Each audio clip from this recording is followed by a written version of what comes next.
السارقۃ فی اللغۃ اخذ الشیء خفیۃ بغیر اذن صاحبہ مالا کان او غیرہ، کسی کا مال خفیہ لینا مالک کی اجازت کے بغیر، چاہے وہ مال ہو یا کچھ اور ہو، کسی کی کوئی چیز مالک کی اجازت کے بغیر خفیہ لینا، اس کو سرقہ کہتے ہیں۔ شریعت میں اخذ مال الغیر خفیۃ، کسی دوسرے کا مال خفیہ لینا، نصاباً، جو ایک مخصوص نصاب کے مطابق ہو، محرزاً، جو حرز میں حفاظت میں ہو، للتمول، مالدار امیر بننے کے لیے لیا جائے، غیر متسارع الیہ الفساد، اس کی طرف فساد جلدی نہ کرے، وہ چیز جلدی خراب ہونے والی نہ ہو، من غیر تعویل، اور بغیر تعویل کے لیا جائے، ولا شبہۃ، اور بغیر شبہ کے لیا جائے۔ کیا کہا؟ کسی دوسرے کا مال جو نصاب کے مطابق ہو اور حرز میں ہو اور مالدار بننے کے لیے لیا جائے، اور بلکہ لیا جائے کو اس کے ساتھ جوڑیں، کسی دوسرے کا مال جو نصاب کے مطابق اور حفاظت میں، اسے مالدار بننے کے لیے خفیہ لیا جائے، اور وہ مال ایسا ہو جو جلدی خراب بھی نہ ہو سکتا ہو، اور اس چیز کو لینے میں، اٹھانے میں بندہ تعویل بھی نہ کر سکتا ہو، اور اس کے اٹھانے میں کوئی شبہ بھی نہ ہو، تو اس کو چوری کہتے ہیں۔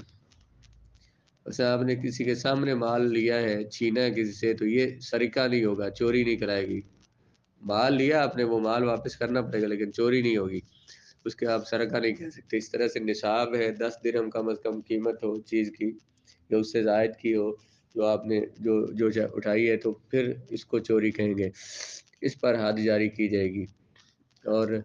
وہ محرزن، کسی کی حفاظت سے اٹھایا جائے تو حد جاری کی جائے گی، مال نصاب کے برابر ہو، کسی کی حفاظت سے اٹھایا جائے، اگر ویسے سامنے چیز پڑی ہوئی ہے، اس کو کسی نے لاک میں نہیں رکھا ہوا، یا جو روز چیز کی اتنی اہمیت نہیں ہے، تو اس اٹھانے پر حد جاری نہیں ہوگی۔ اسی طرح سے ایسی چیز ہو جو جلدی خراب ہو جاتی ہے، مثلا کسی نے دودھ کسی کا پی لیا، تو کیوں پیا؟ اس نے کہا یہ مجھے یہ تھا کہ خراب ہو جائے گا، ضائع جو ہوگا، تو میں نے پی لیا اس کو۔ اب اس میں تعویل ہو گئی ہے، تو اس تعویل کی وجہ سے وہ اس سے بچ سکتا ہے، تو اس میں تعویل نہ ہو سکتی ہو، اور ولا شبہۃ، اس کے اٹھانے میں کوئی شبہ نہ ہو۔ ابا جی کی چیز اٹھا لی، تو جی ابا جی کی چیز تو میری ہی ہوتی ہے، استاد کی چیز تو ہم ویسے ہی لے لیتے ہوتے ہیں، تو وہاں پہ جہاں پہ یہ شبہ نہ آتا ہو، تو اگر شبہ کہاں پہ کہیں پہ ہو، یہی شبہ جو ہے کہ باپ مثلا ایک بھائی کے ملک، جو بھائی ایک دوسرے کی چیزیں استعمال کرتے رہتے ہیں، اسے اٹھا لیے، اگرچہ چوری کی ہے، لیکن وہ یہ ہے کہ بھائی ایک دوسرے کی چیزیں اٹھاتے رہتے ہیں، اس نے کہا بھائی جیسے اس کے لیے باقی چیزیں اٹھانا استعمال کرنا میرے لیے جائز ہے، تو یہ بھی جائز ہے۔ جو امی کی چیز اٹھا لی، تو اس طرح ایک دوسرے کی چیزیں ویسے استعمال کرتے ہیں گھر میں، تو میں نے اس لیے ان کی چیز اٹھا لی ہے، تو یہاں یہ وہ جو شبہ ہے کہ ایک دوسرے کی چیزیں کا بندہ مالک ہوتا ہے، چیزیں استعمال کر لیتا ہے، تو اس کی وجہ سے حد ساقط ہو جاتی ہے۔ تو جہاں پہ شبہ بھی نہ ہو، جس میں تعویل بھی نہ ہو سکتی ہو، جو چیز جلدی خراب ہونے والے بھی نہ ہو، تو اس کو اٹھانا اور اس کی قیمت بھی نصاب کے مطابق ہو، اور وہ حرز سے خفیہ اٹھائی جائے، تو اس کو چوری کہا جاتا ہے۔ جس چیز کے اٹھانے میں نہ تو شبہ ہو، نہ ہی اس میں تعویل ہو سکتی ہو، نہ وہ جلدی خراب ہونے والی ہو، ایسی چیز کو مالدار بننے کے لیے، امیر بننے کے لیے، اسے کسی کی حفاظت سے اٹھانا، اور اس کا نصاب بلکہ رہ گیا، وہ نصاب کے مطابق بھی ہو، تو کسی کی ملک سے، حرز سے اسے خفیہ اٹھایا جائے، تو اس کو چوری کہا جاتا ہے۔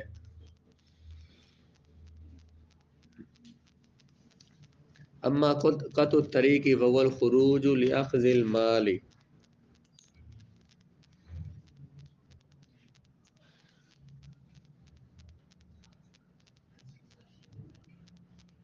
قطع الطریق کیا ہوتا ہے؟ یہ اخذ المال علی وجہ المجاہرۃ، لوگوں کا نکلنا، کسی بندے کا نکلنا یا لوگوں کا نکلنا مال لوٹنے کے لیے، علی وجہ المجاہرۃ، سامنے سامنے نکلنا، فی موضع لا یلحق المأخوذ منہ الغوث، اس جگہ پہ مال چھیننا کہ جہاں پہ ماخوذ منہ، جس سے مال لیا گیا ہے، اسے کوئی مدد نہ مل سکتی ہو، الغوث، مدد اسے جہاں پہ نہ مل سکتی ہو، تو اس کو ڈاکہ کہا جاتا ہے، قطع الطریق کہا جاتا ہے۔ قطع الطریق کا لفظی معنی راستہ کاٹنا، راستہ روکنا لوگوں کا۔ تو کسی کا مال لینے کے لیے مجاہرتن، سامنے سامنے کسی کا مال لینے کے لیے نکلنا ایسی جگہ پر کہ جہاں جس سے مال لیا جا رہا ہے اسے کوئی مدد حاصل نہیں ہو سکتی۔ اب ان تعریفوں کی روشنی میں یہ سارے مسائل بیان کیے جائیں گے، تو اس کو دیکھیے اب آگے۔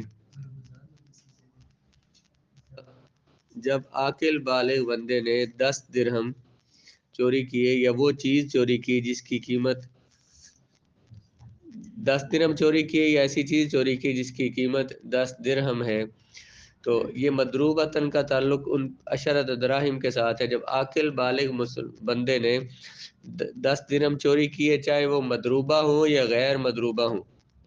مضروبتاً کان مضروبہ جن کے اوپر ٹھپا مہر لگی ہوئی ہو، تو یا پھر وہ مہر ان پر نہیں لگی ہوئی تو ویسے سونا چاندی ہے، دراہم جو چاندی کے ہوتے ہیں، تو مضروبہ ہو یا غیر مضروبہ ہو، کسی نے 10 درہم چوری کیے یا وہ چیز چوری کی جس کی قیمت 10 درہم ہے، اور حرز حفاظت سے چوری کی جس حفاظت میں کوئی شبہ نہیں ہے، تو واجب علیہ القطع، اس پر ہاتھ کاٹنا اس کا لازم ہوگا، اس پر قطع لازم ہے۔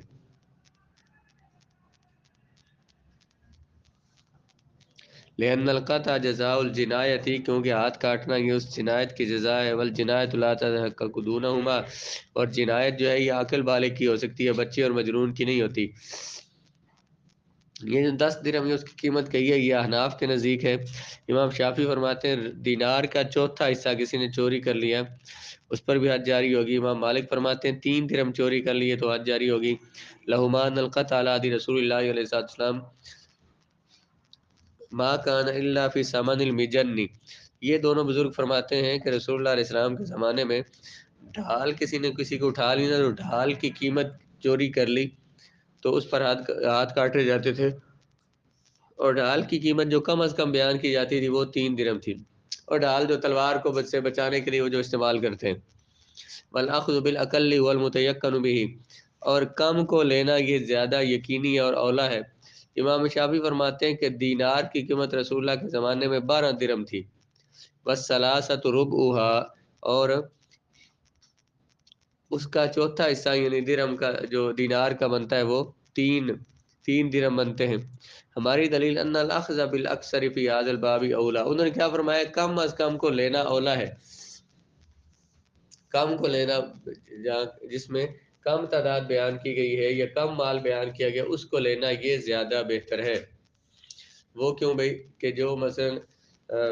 جنہوں نے مثلا امام اعظم نے 10 درہم کہے ہیں، انہوں نے 3 درہم کہے ہیں، تو جنہوں نے 3 کہے ہیں انہوں نے تو وہ تو 3 مانے ہی مانے ہیں نا، انہوں نے تو 3 پر حد جاری کی ہے، تو جو کہہ رہے ہیں 10 درہم پر حد جاری ہوگی تو 10 درہم میں بھی تو 3 ہے نا، تو 3 کا ہونا یقینی ہے، سب اس پر یعنی سب کے نزدیک 3 تو ہوئے نا، تو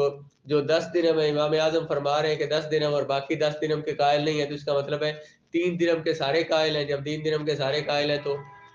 3 درہم ہونا ہی زیادہ بہتر ہے۔ لیکن احناف کیا کہتے ہیں، وہ فرماتے ہیں کہ اس باب میں یعنی حد کے باب میں زیادہ قیمت رکھنا یہ اولا ہے، کیونکہ حضور علیہ الصلوۃ والسلام نے فرمایا کہ جتنا ہو سکے تو حدود کو ساکت کرو، حدود کو ساکت کرو، تو حدود ساکت کیسے ہوگی جب زیادہ پیسے کو زیادہ پیسوں پر ہاتھ کاٹنا لازم ہوگا، تو کیونکہ تھوڑے پیسوں پر ہاتھ کاٹنا لازم کریں گے تو وہ چھوٹی چھوٹی چیزیں تو بندہ ایک دوسرے کی لوگ اٹھا ہی لیتے ہیں، تو پھر روزانہ لوگوں پر حدود جاری کرنی پڑیں گی، حد زیادہ جاری ہوگی، لوگوں کو سزائیں زیادہ ہوگی، تو زیادہ پیسے رکھنے چاہیے، ان پر حد جاری کرنی چاہیے، تاکہ حد کا جاری کرنا جو حضور نے فرمایا جو حد ساکت کرنے کی کوشش کرو، تو حدود کو ساکت کیا جا سکے، حدود کو ساکت کرنے کے لیے کیا ہونا چاہیے، زیادہ مار رکھنا چاہیے، تو وہ اس لیے 10 درہم فرمائے۔ ان الاخذ بالاکثر فی هذا الباب، اکثر کو اس باب میں لینا اولا ہے، احتیالا لدرء الحد، حدود کو رد کرنے کا، حدود کو دور کرنے کا حیلہ اختیار کرنے کے لیے۔ وقت تعیر ذلك بقول علیہ السلام لا قطع الا فی دینار و عشرۃ دراہم، اس کی تائید حدیث سے ہوتی ہے، رسول اللہ علیہ السلام نے فرمایا کہ ہاتھ نہیں کاٹے جائیں گے مگر دینار میں یا 10 درہموں میں۔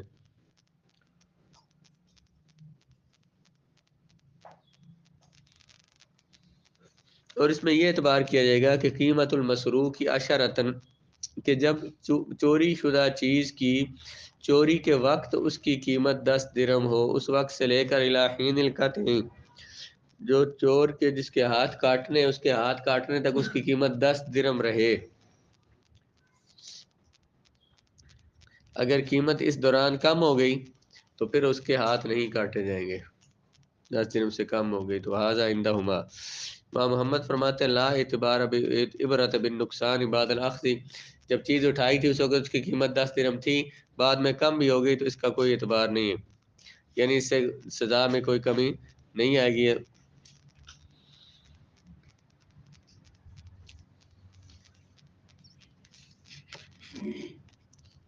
اور کہتے ہیں کہ درہم جو ہے جب 10 درہم ہے یا 10 درہم ہے، چلو درہم کی بات ہو رہی ہے، 10 درہم ہے اگر، تو درہم پہ تو وہ مہر لگی ہوتی ہے تو وہ اس کی قیمت تو کم ہوتی نہیں ہے۔ عام چاندی ہے تو اس کی قیمت جو ہے نا وہ درہم نہیں، کچھ اور چاندی وغیرہ ہے اس کی قیمت ہے، اس کی قیمت کم ہو سکتی ہے، تو اس کی قیمت کم ہونے پر اس پہ ہاتھ نہیں کاٹے جائیں گے۔